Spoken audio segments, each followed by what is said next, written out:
Baligu ani walau ayat, sampaikan dariku walaupun cuma satu ayat, itu paling. Dan ini memang tugas setiap muslim menyampaikan dakwah. Sebagaimana pada kesempatan pagi ini, hari Sabtu awal puasa, alhamdulillah, wassalatu wassalamu ala asyrafil anbiya'i wal mursalin wa ala alihi wa sahbihi ajmain, amma ba'du. Yang kami hormati tentu saja pengurus TKN, para ustaz, guru kita, dan hadirin semua. Setelah kita bersyukur kepada Allah Subhanahu wa Ta'ala bahwa pagi yang insya Allah cerah ini kita berkumpul untuk sekedar mendengarkan satu nasihat dari para pakar dari Al-Quran untuk senantiasa kita jadikan pedoman hidup kita.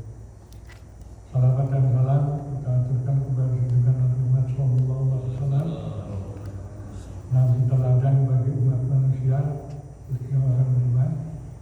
Semoga kita bisa mengikuti jejaknya. Pagi ini agak berbeda metode ceramahnya, sebagaimana ceramah-ceramah pada umumnya. Karena temanya adalah puasa pikiran.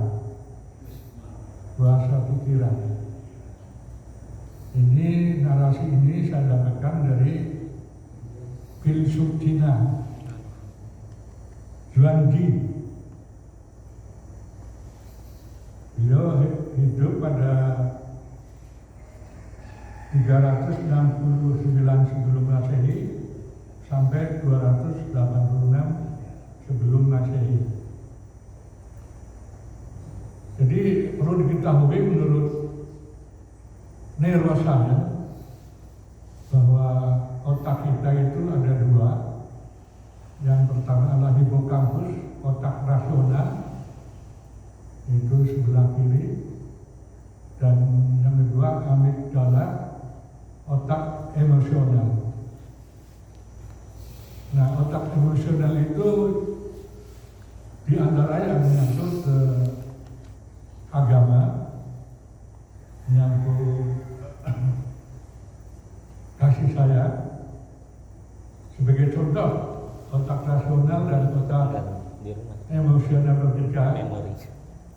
Kita kalau ke kantor, entah bawa mobil, entah bawa motor, itu yang bekerja itu otak emosional. Tahu-tahu sampai ada di kantor. Kita sholat 4 waktu atau 3 waktu maghrib, berdiri, duduk, itu otak emosional. Otak rasionalnya mengatakan maghrib 3 rakaat. Tapi umumnya bisa dibaca oleh otak emosional, bisa lupa. Jadi otak rasional itu bisa kalah oleh otak emosional. Saya kalau sholat sendiri sering gitu. Ini udah 3 atau 4. Itu sebenarnya otak rasional. Nah ini di dalam konteks keagamaan, orang tua kita dulu, saya nggak tahu dari mana dan pernah diceramahkan di sini, adalah tombok hati. Tombok itu tuh lebih kepada ke dalam, ke nurani kita.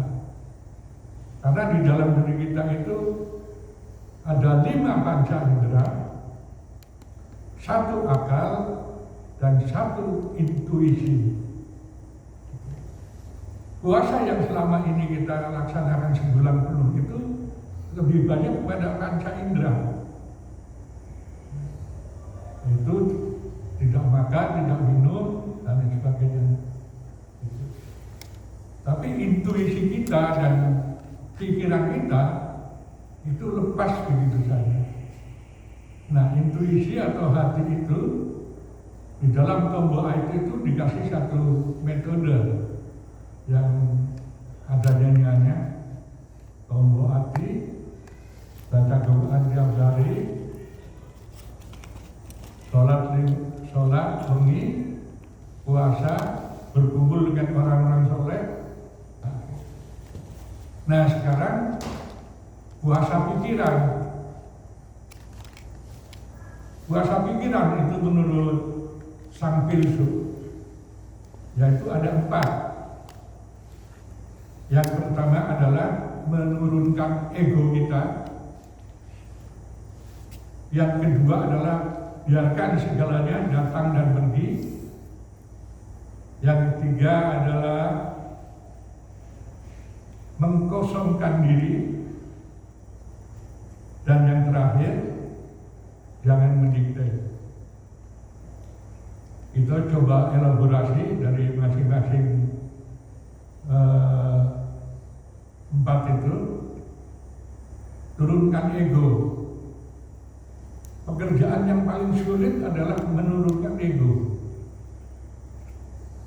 Betapa sulitnya kita itu merasa lebih baik dari orang lain, itu berarti ego.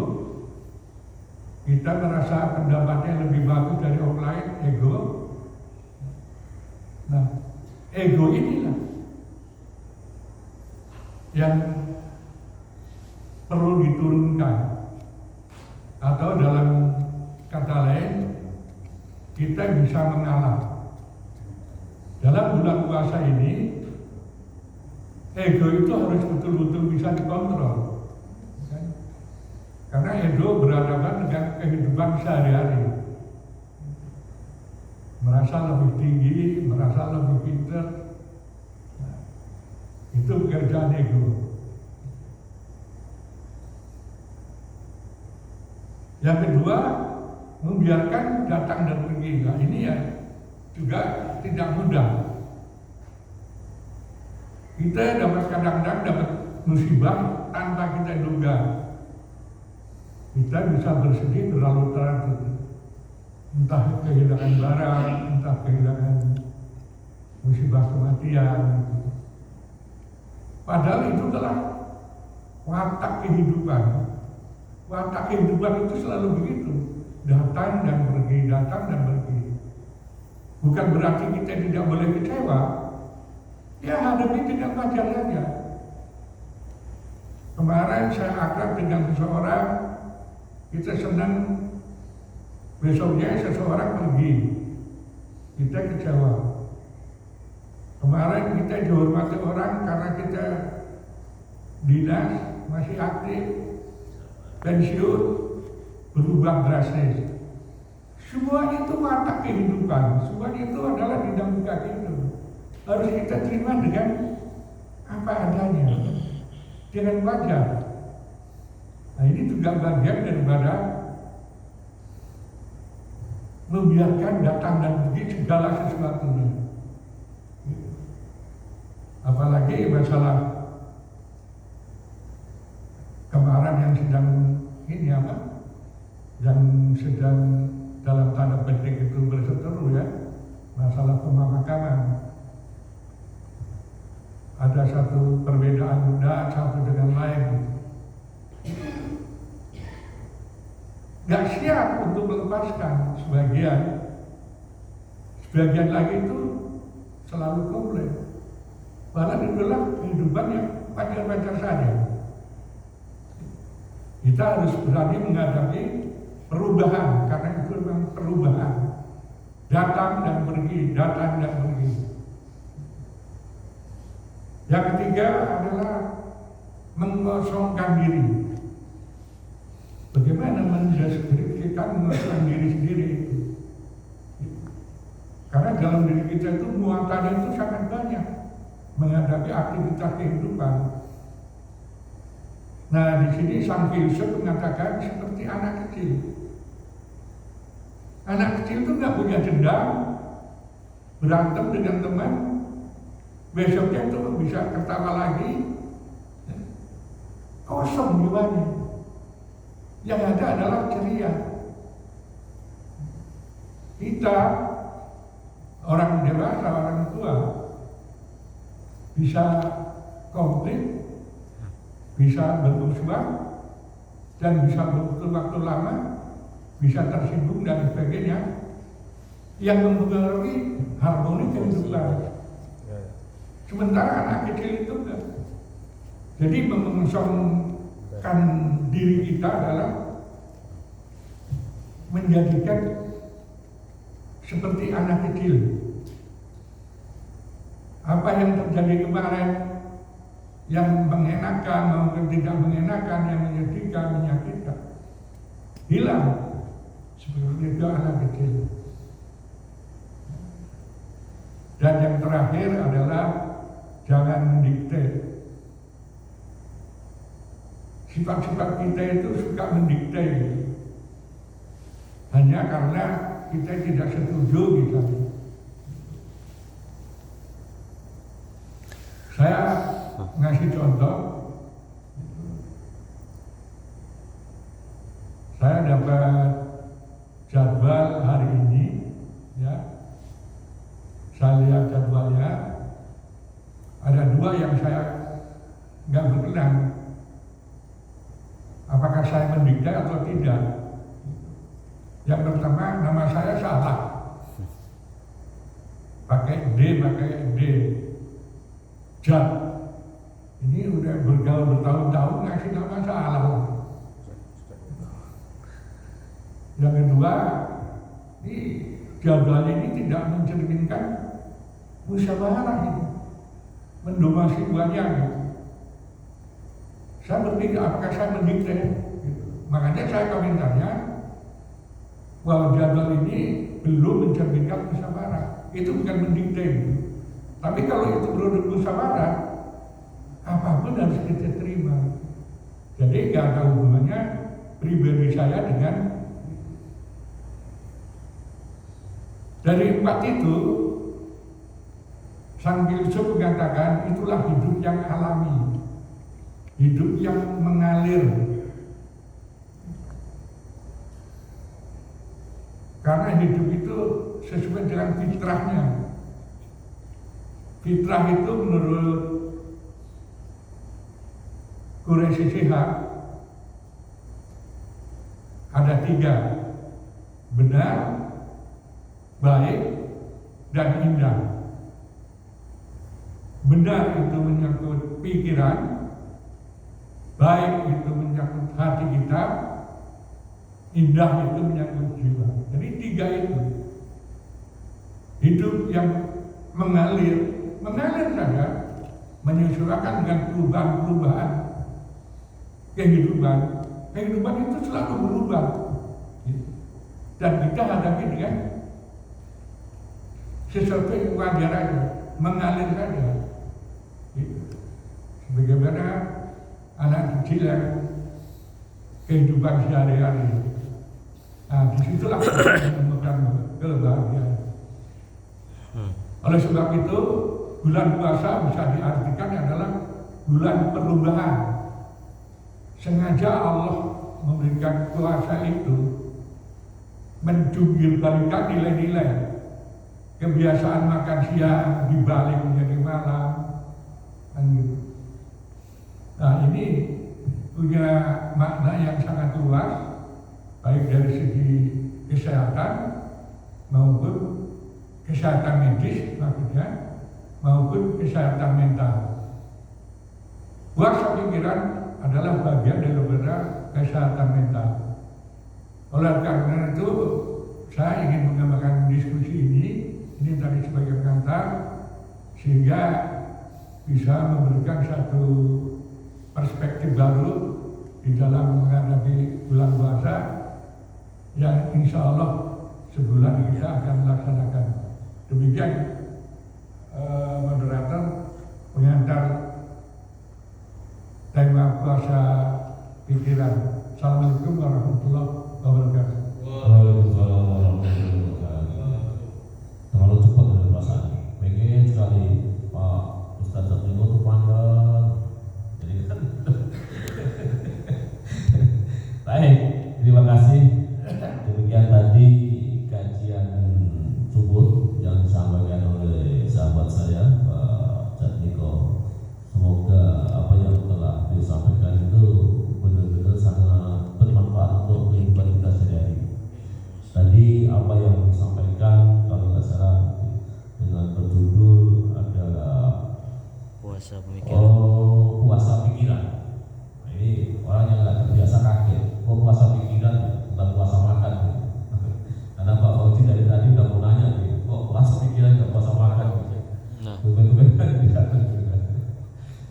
puasa pikiran di sini ada obat rasional sebelah kiri dan obat emosional sebelah kanan. Jadi apa yang disampaikan ada beberapa kriteria yang mana puasa pikiran terdiri. Pertama, yaitu salah satunya adalah menurunkan ego. Jadi ego kita harus diturunkan supaya orang lain itu bisa mendengarkan atau bisa saling mengerti dan memahami tentang apa yang menjadi pemikiran orang tadi. Yang kedua adalah biarkan datang dan pergi, kayak lagu aja nih. Biarkan datang dan pergi. Jadi contoh misalnya orang kematian, tadinya kan enggak ada, jadi ada, kembali lagi tidak ada. Begitu juga salah satu kehilangan barang misalnya. Tadinya kan kita nggak punya HP, tiba-tiba misalnya HP kita hilang, ya udah jangan ditangisi, insya Allah nanti akan dapat lagi. Jadi datang dan pergi. Yang ketiga, mengosongkan diri. Mengosongkan diri dicontohkan seperti anak kecil. Kalau anak kecil itu kan habis berantem udah selesai, nggak ada dendam di antara kita, ya kan? Itu yang dimaksud Pak Jo, ya kan? Tapi kalau orang tua begitu dia ini beda pendapat, foto-fotokan, adu argumentasi, besoknya ngambek. Dan itu kalau bisa kita hindari, apalagi di bulan suci Ramadan ini kita harus ibarat kata bersih-bersih diri kata Pak Jo. Yang sudah kita saling memaafkan, kita kembali bersatu lagi bersama bersama. Yang terakhir adalah yang poin keempat, yaitu jangan mendikte. Jadi dibilang tadi Pak Jatmo itu nggak boleh ada kata mendikte. Tadi namanya bukan Jatmo pakai D, tapi pakai T aja. Nggak pakai T ya. Jadi itu yang harus diperhatikan oleh panitia kita. Ya kan? Tadi ada saat ketik Pak Jatmo. Pak Fauzi. Mestinya depannya ada profesor. Bercanda. Jadi yang benar itu pakai T ya, Jatmiko pakai T, bukan pakai D. Ya, gitu kira-kira seperti itu Pak. Ini Pak Menko ini kadang suka bukan ditanya dulu, main ketik kan. Tanya. Oh, sebentar belum selesai. Nanti ada sesi tanya jawab Pak Kiai. Sabar loh, bulan puasa mau kemana sih? Ya kan? Jadi kira-kira seperti itu apa yang disampaikan oleh narasumber kita pagi hari ini, sangat memberikan masukan untuk kita. Tadi setelah kembali juga udah tanya, dulunya udah tergelitik ya kan, puasa pikiran. Oh beda seperti puasa Ramadan. Kalau puasa Ramadan kan puasa madang gitu kan. Baik, kita buka sesi tanya jawab supaya suasana ini jadi hidup. Ya kan, silakan kami persilakan Pak Kiai, Ketua TKN kita. Silakan. Bismillahirrahmanirrahim. Saya mau bertanya. Assalamualaikum warahmatullahi wabarakatuh. Waalaikumsalam. Ini tidak boleh mendikte, kok mendikte kamu? Nah tadi kan aku benerin, bukan masuk udah pakai salam. Baik, terima kasih Kiai. Saya hanya mau bertanya bahwa apakah manusia pada umumnya atau kita semua ini berpikir dengan rasional, apa emosional, saya tambahkan apa dengan sensasional gitu. Karena kaitannya dengan hukum fikih yang maslahatul mursalah itu artinya memandang sesuatu itu baik atau buruk itu tergantung kepada manusianya Pak Jan. Selama belum ada dalil hukum yang bahwa menyatakan itu haram atau halal, maka para fuqaha itu, para ahli fikih memandang maslahah, bahwa itu kebaikan gitu kan. Nah, pandangan yang maslahah itu apakah benar-benar rasional atau emosional sehingga melahirkan hukum yang memang benar secara kafah gitu. Oleh karena itu para ulama itu melarang, kalau bukan ulama mujtahid, maka tidak boleh mengambil kesimpulan bahwa itu maslahatul marsalah. Karena apa? Karena mungkin menurut mereka, tapi menurut ilmu pengetahuan yang seperti Pak Jad ketahui itu tidak rasional gitu, tapi mengandalkan emosional. Wah, ini pendapat saya yang begini gitu. Karena itu yang berkaitan dengan hukum fikih. Yang kedua, adakah orang atau kita semua ini berpikiran mengalir apa adanya? Adakah orang seperti itu? Karena seperti tadi Pak Jad juga kemukakan bahwa kita salah sedikit panjang itu untuk berdamai dengan dirinya, berdamai dengan orang lain itu. Ya, seakan-akan kan tidak mengalir gitu, tidak lepas gitu kan, tidak mengosongkan diri. Nah, itu pergulatan yang bagaimana itu bentuknya gitu, apakah emosional, rasional begitu. Terima kasih Pak Jad. Nah, ini Pak, pertanyaan yang bagus sekali. Kita kembangkan diskusi. Prinsipnya bahwa di dalam otak kita ini menurut saya ya, kalau otak rasional itu implikasinya adalah benar salah. Kalau otak emosional itu baik buruk. Jadi misalnya kalau fikih sejauh yang saya pahami itu menyangkut yang rasional, ya. Karena fikih itu sifatnya physically ya, gitu. Misalnya sebelum sholat fikihnya itu wudhu, bersuci, mensucikan diri, kan gitu. Itu lebih banyak pada fisik. Tapi fikih tidak membahas sholatnya itu khusyuk atau tidak, karena itu sudah menyangkut emosional, menyangkut tasawuf, kan gitu. Makanya di dalam risalah Islam itu ada fikih, ada akhlak, ada apa namanya Islam, ihsan. Nah, ihsan itu yang orang menerjemahkan sebagai tasawuf. Kemudian terhadap damai terhadap diri sendiri. Nah, ini juga bukan pekerjaan gampang, mudah, kan gitu. Karena keseharian kita itu berinteraksi dengan banyak orang, ya, dan orang itu macam-macam sifatnya, itu suka atau tidak ngumpul semuanya. Nah, kita harus punya satu muatan ya, muatan ilmu, muatan etika tentu saja, sehingga stok dalam diri kita itu mampu mengatasi hal-hal yang di luar kemampuan kita. Tapi kalau kita stoknya sedikit, mudah tersinggung, mudah sakit hati dan sebagainya itu.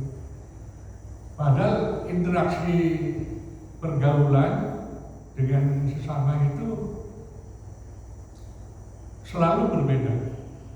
Dan yang paling penting, kita tidak bisa mengontrol kehidupan, karena kehidupan akan mengontrol kita.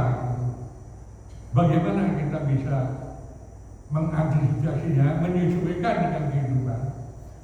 Kita tidak bisa merubah orang, kita tidak bisa mendorong keadaan, kita tidak punya kemampuan gitu. Tinggal kita bisa menyesuaikan diri. Jadi kesimpulan dari pertanyaan Pak Ustadz tadi adalah otak rasional adalah benar dan salah, sedangkan otak emosional baik dan buruk adanya di dalam hati. Mungkin itu yang bisa saya katakan. Ada lagi? Oke. Demikian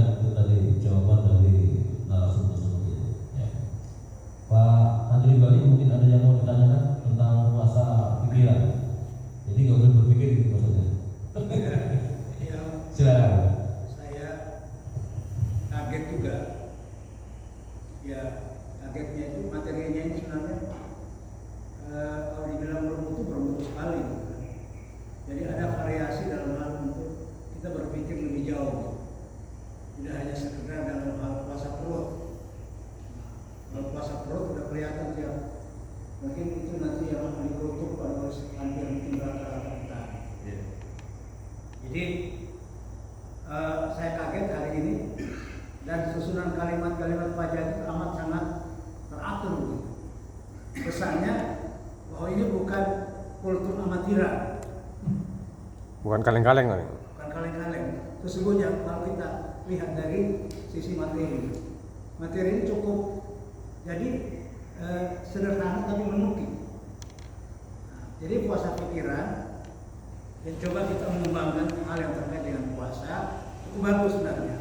Harusnya Pak Jati ini, beliau ini bisa memberikan banyak kesempatan untuk juga beliau untuk kultum juga di Ramadan ini.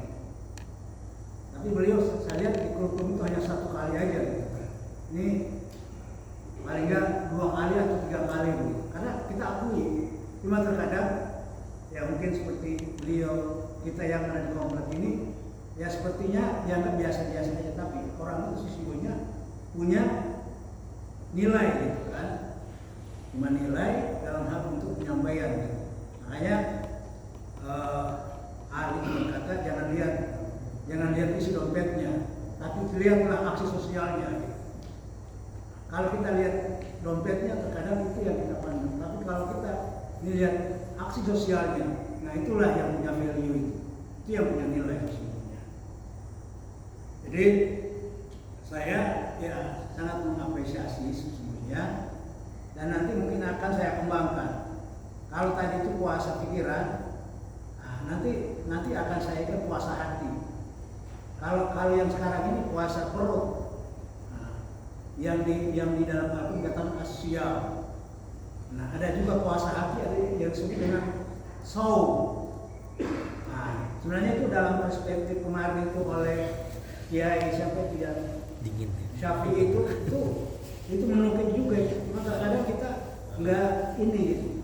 Artinya bagaimana kita itu puasa dalam artian yang kalau dikatakan puasa hakikat itu saum yang pernah dilakukan oleh Maryam ketika dia dalam pandangan orang itu kok dia berzina, katakanlah begitu. Kok dia dia hamil tapi kok nggak ada laki-laki yang menyentuh. Kan dianggap seperti itu kan, sehingga pada saat itu dia puasa bicara gitu kan. Nah sebenarnya hakikat puasa itu di situ. Cuma terkadang kita puasa hanya sekedar isi perut, sehingga diungkapkan bahwa banyak orang berpuasa tapi tidak mendapatkan value dari puasa itu, hanya sekedar lapar dan haus. Memang ini, jadi dalam hal dakwah itu harus bervariasi, ambil tema-tema yang itu menukik dan yang yang tadi seperti ya tadi itu puasa pikiran, puasa puasa bicara, puasa hati. Jangan hanya puasa makan minum dulu kan begitu. Nah, gitu ya.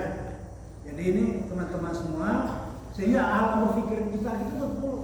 Wah, ini tidak semua tidak sejauh apa yang saya lihat. Ternyata ya keislaman itu amat sangat tidak terbatas begitu. Saya menyampaikan karena awal puasa, ya teman-teman yang punya produktivitas pikiran yang waktu itu banyak didorong dia untuk memberikan ya pesan-pesan seperti ini kan. Terima kasih saja hari ini puasa pertama tadi sudah memberikan pencerahan sedikit dalam hal judul itu tentang puasa pikiran begitu kan. Ya, saya nggak perlu memberikan pertanyaan tentang tadi itu rasional dan emosional, karena rasional dan emosional itu ada tadi syariat dan hakikat juga sama itu. Jadi emosional dan rasional itu hakikat dan syariat. Jadi jadi jangan pisahkan akal dan hati. Nah, gitu kan. Akal dan roh itu dia tetap berelaborasi kan. Ya itu aja saya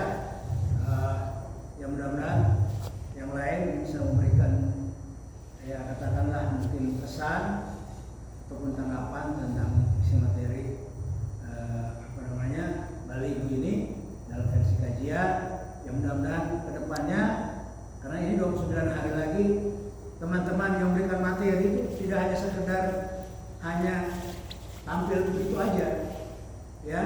Jadi ada satu hal yang punya daya dorong itu kan untuk para jamaah sehingga kita itu bisa menambah wawasan kita dalam hal keislaman ini, sehingga kita melihat semua persoalan itu dalam hal keislaman itu secara utuh dan sempurna. Baik, terima kasih Ustaz atas kritik saran dan masukan. Apresiasi kepada banyak. Terima kasih sekali lagi kami sampaikan. Terima kasih masukannya. Memang harus ada yang berbeda. Kalau baca ini kan banyak kan sains, ya, bukan karena hadis atau dari Quran. Jadi banyak ilmuwan tentang sosiologis Cina gitu kan. Jadi beda dengan Pak Fauzi kan. Kalau Fauzi kan langsung fikih gitu, yang menjelaskan. Memang harus seperti ini. Jadi ada yang beda. Jadi tidak harus sama gitu kan. Gitu. Jadi biar ada seni dalam berpikir. Gitu. Jadi nggak harus sama, harus pakai baca Quran semuanya. Harus juga ada filosofi Cina tadi seperti baca. Jadi memang dia dari sana sandaran itu kira-kira. Nah ini guru kita juga nih. Ini soal sains dia jagonya bidang sainsnya. Silakan Ustadz Iin, kami persilakan. Nah. Waalaikumsalam warahmatullahi wabarakatuh. Iya, silakan. Kalau kami berpikir mulai pertama respect, apresiasi dengan Pak Jack yang menunjukkan pikirannya luar biasa ya. Ini seorang paham listrik, kemudian kita saya yang luar biasa. Di hidup itu seperti dikatakan Ustaz Kadri, memang ada hal-hal yang baru, ada inovasi. Bukan menurut saya tadi, kalau boleh disederhanakan saya ya, menurut kami ingat kami tahun 97 itu masa otak kiri otak kanan gitu ya. Dasarnya otak kiri itu cenderung pada sifatnya terukur, karena otak kanan itu cenderung pada sifatnya itu yang rasa itu lagi kecerdasan, emosi dan sebagainya. Yang sangat menarik pada malam subuh ini, memang semua sudah itu tak pernah dengan izin Allah pasti dengan izin Allah. Pokoknya yang Bapak kaji tadi itu menurut kami yang naik ini dijawab oleh Ustaz tadi pada saat pertama sore subuh karena beliau pada ayat pertamanya tentang puasa makan, ayat keduanya tentang konteks kemasyarakatan, ada unsur emosi di situ, ayat ketiganya beliau mengatakan masalah iman Indonesia Ramadan. Wa idza salaka ibadi fa inni qarib, di konteks tauhid kita Allah itu dikatakan itu bukan dari ukur lagi dari rasa. Jadi luar biasa pada malam ini pada dengan saya dengan pikiran Ustaz Badri sudah memulai dengan rakaat pertama bacaan ayat sudah Al-Fatihah tadi. Luar biasa, respect buat semuanya. Kemudian kita lebih meningkat lagi karena kalau hadisnya kan jelas orang itu pada hari ini sama dengan hari kemarin rugi, hari esok lebih baik dengan semua orang begitu. Kalau udah lebih parah ciloko.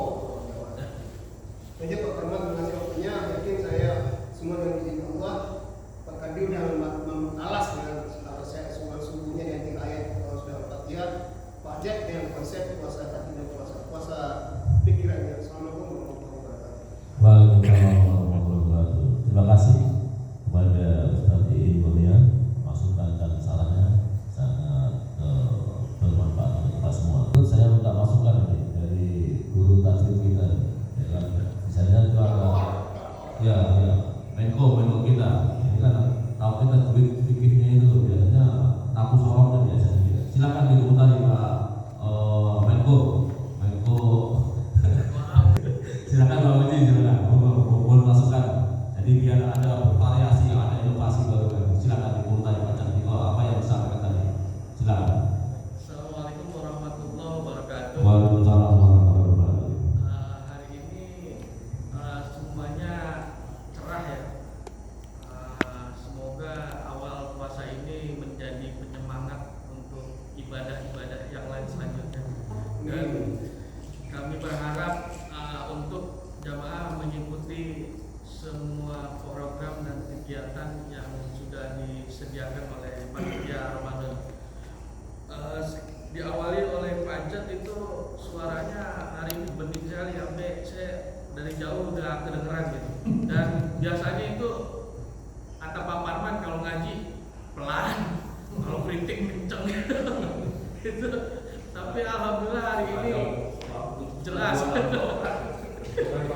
Namun menurut saya agak sedikit ini ya, menurut saya ya kurang komprehensif. Artinya terkadang dalam pemahaman ilmu kita ya itu agak membingungkan. Kadang-kadang malah menjadi perang dalil. Contohnya yang mengkritik menggunakan dalil ulil haq walau kana murran. Artinya katakan yang benar, tapi yang dikritik mempunyai dalil lagi, lebih baik diam daripada berkata.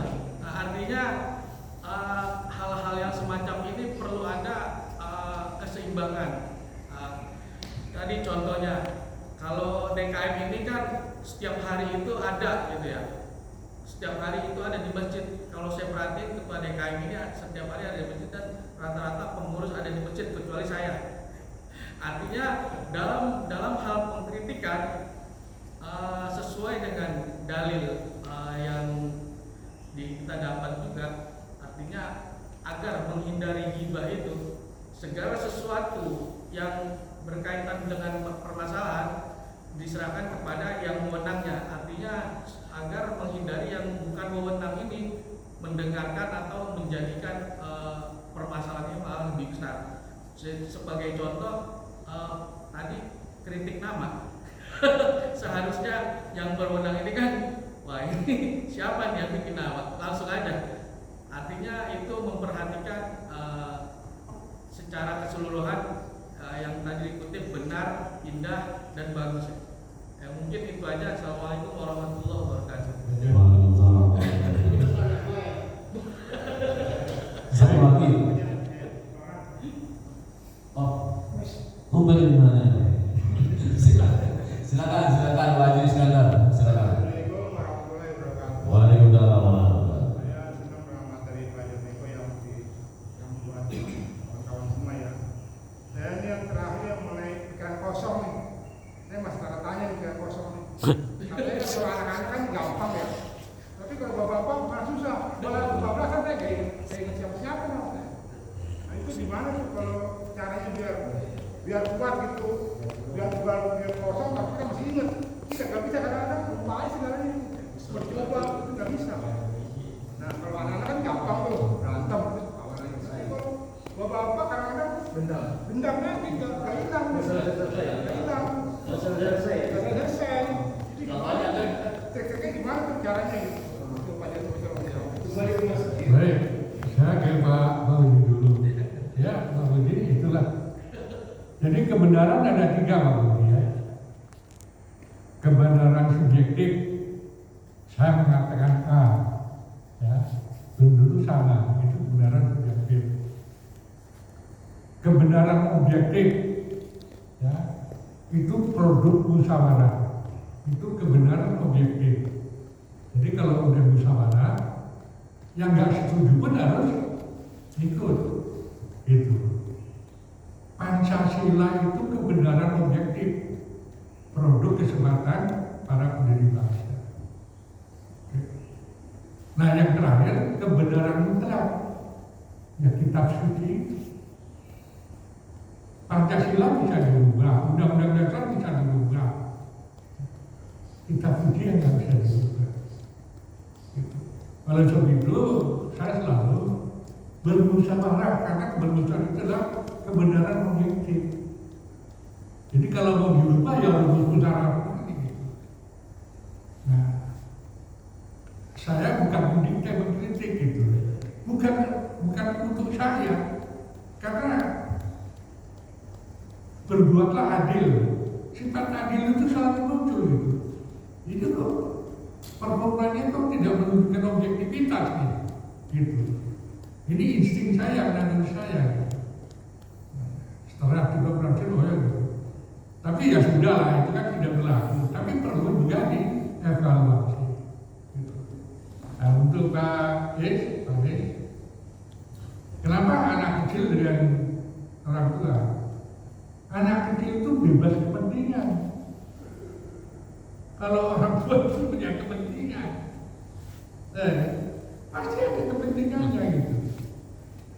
Tidak lugu tulus itu tidak. Gitu. Kita ada pertemuan, kepentingannya apa? Kita ingin satu diskusi, kepentingannya apa? Kita diundang, nanti dipengaruhi, nanti gitu.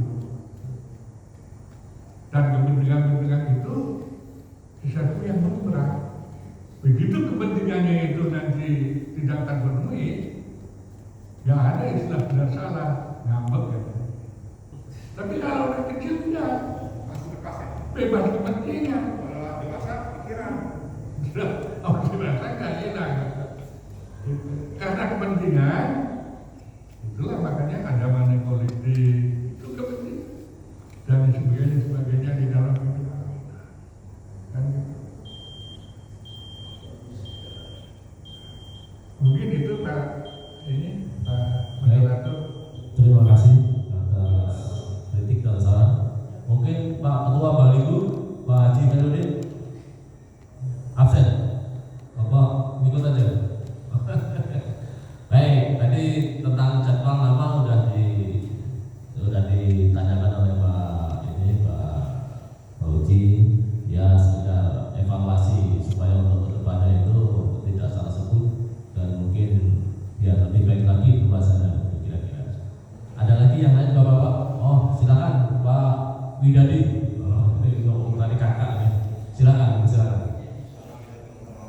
Waalaikumsalam warahmatullahi wabarakatuh.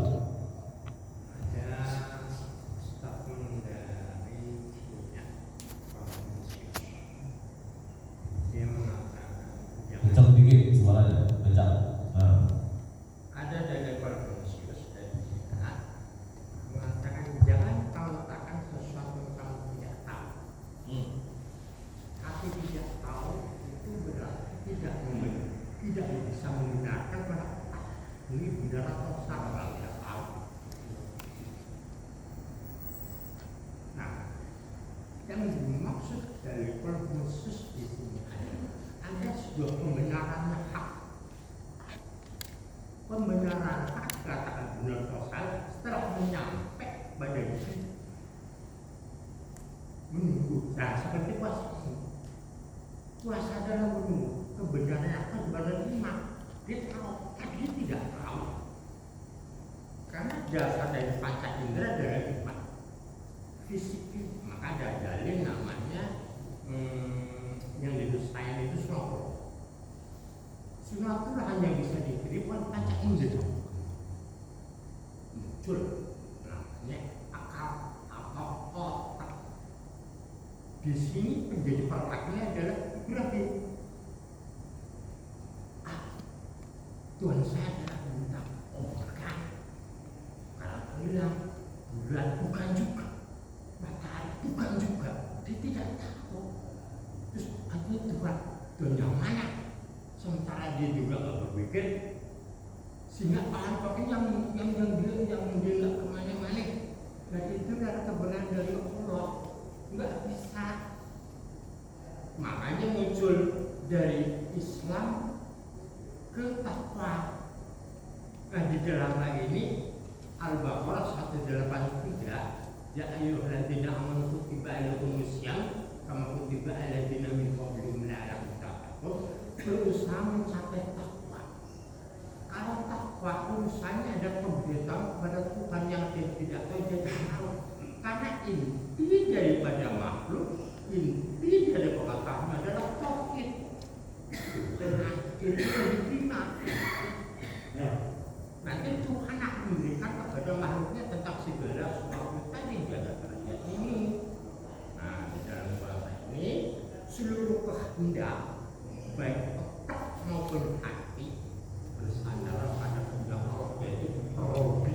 Maka disebut otak dan hati menuju pada kehendak sang robi. Insya Allah kita dunia akan lebih akhirat surga yang kita nggak pernah tahu kayak apa tuh surga kayak apa di sana ada bapak anak muda ya kan apa masih tahu ya rumputan itu aja sebagai masukan untuk budaya Assalamualaikum warahmatullahi wabarakatuh. Waalaikumsalam warahmatullahi wabarakatuh. Silakan langsung dulu sebentar jawab. Ya, intinya adalah pencarian terhadap Tuhan itu akan terus berlangsung. Nabi Ibrahim itu menemukan Tuhan itu dari akal pikirannya. Kalau kita percaya Tuhan dari kitab suci. Jadi kalau rukun iman itu percaya kepada Allah, percaya kepada Rasul, percaya kepada kitab suci, kita nomor 3. Kalau Nabi Ibrahim itu nomor 1 karena Allah.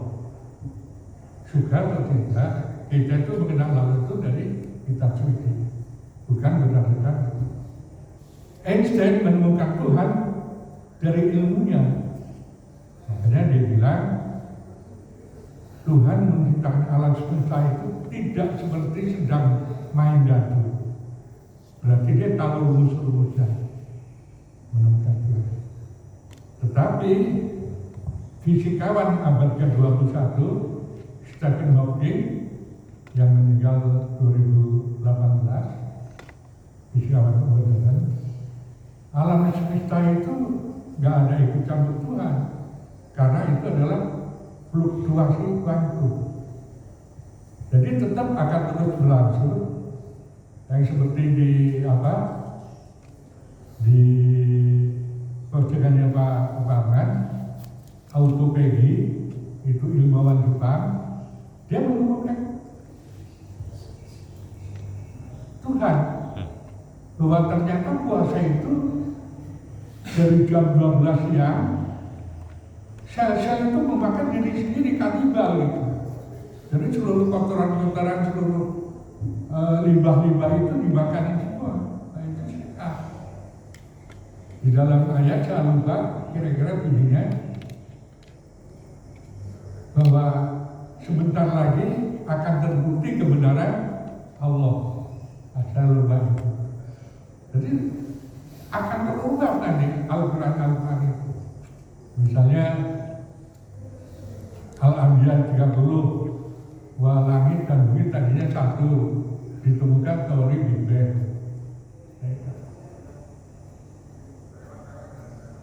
Mayat Fir'aun ya ditemukan itu abad ke-18. Ternyata Asin Maurice Bucale itu ilmuwannya betul tenggelam Asin. Artinya zaman Nabi itu umatnya nggak tahu Fir'aunnya gimana. Justru 18 abad kemudian ditemukan jasad Fir'aun itu yang sekarang ditaruh di museum di Mesir. Asin dan ada di dalam ayat. Nah ini sekadar pembuktian. Saya ingin menutup kesimpulan ini karena di siang, ya kan? Jadi puasa pikiran itu outside, luar. Kalau tombol hati itu ada di dalam. Saya terjun dengan iklan apa itu? Iklan minuman. Healthy inside, fresh outside. Jadi sehat di dalam, segar di luar. Sehat di dalam itu menyangkut tasawuf, segar di luar menyangkut puasa pikiran. Assalamualaikum warahmatullahi wabarakatuh. Waalaikumsalam warahmatullahi wabarakatuh. Baik, karena sudah siang kita cukup ya. Kita tutup dengan bacaan hamdalah. Alhamdulillahirobbilalamin. Wassalamualaikum warahmatullahi wabarakatuh. Sallallahu ala Muhammad sallallahu alaihi wasallam. Sallallahu ala Muhammad sallallahu alaihi wasallam. Sallallahu ala Muhammad sallallahu alaihi wasallam.